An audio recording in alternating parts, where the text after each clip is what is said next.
yang mengumumkan kenaikan upah minimum 2022 rata-rata sebesar 1,09% adalah inkonstitusional. Kita akan minta kepada gubernur untuk dapat menaikkan UMP dan UMSP tahun 2022. Karena apa? Kita melihat di tahun 2021 tidak ada respon positif dari gubernur tentang UMSP. Formula yang dibuat oleh Menteri Tenaga Kerja itu siapa yang atur? Tidak ada perintah undang-undang. Dengan demikian dia adalah inkonstitusional. Yang jelas teman-teman Dewan Pengupahan yang saya ulangi yang terdiri dari teman-teman serikat dan perwakilan Apindo sudah sepakat.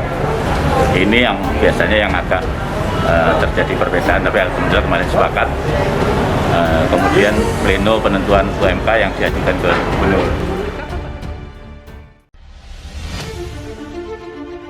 Sebanyak 2 juta buruh akan demo nasional selama 3 hari awal Desember besok. Sebanyak 2 juta buruh akan menggelar demo dengan mogok nasional untuk menolak upah minimum provinsi atau UMP pada 6 hingga 8 Desember 2021 mendatang. Demikian dikatakan Presiden Konfederasi Serikat Pekerja Indonesia KSPI, Said Iqbal dalam konferensi pers secara virtual Jumat 19 November 2021.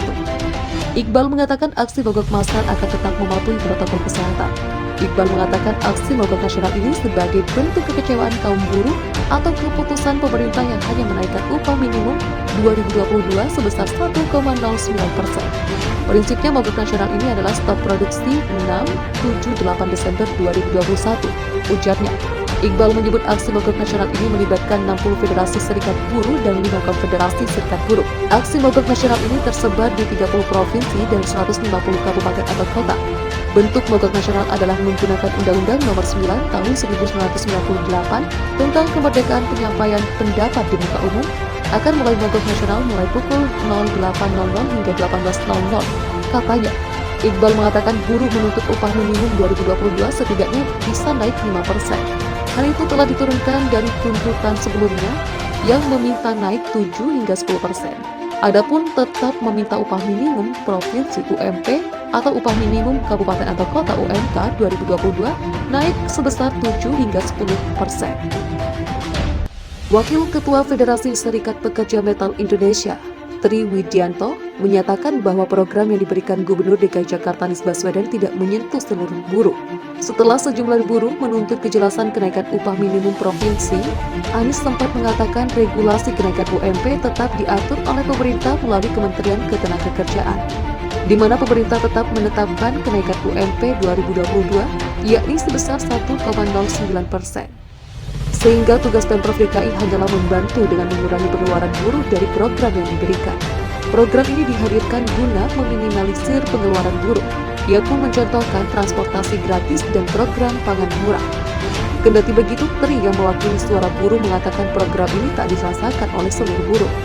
Ya, kemarin Pak Anies juga sudah statement seperti itu, tetap mengikuti regulasi atau ada solusi lain dari program-program yang dikeluarkan DKI Jakarta. Tapi kami tetap menuntut ini program yang dikeluarkan pemerintah DKI Jakarta tidak mengena kepada seluruh pekerja DKI Jakarta. Jelasnya di depan Balai Kota DKI Jumat 19 November 2021. Pasalnya, para buruh tetap menuntut adanya keadilan upah, sehingga kebutuhan lain yang tak ada dalam program yang ditawarkan Pemprov DKI masih dapat terjangkau dari upah yang mereka dapatkan. Pertumbuhan ekonomi atau inflasi hanya salah satu. Itu menurut kami sudah turun. Turun lagi turunan PP 36 mereduksi lagi Undang-Undang Cipta Kerja yang sebetulnya landasan hukum pengumpulan.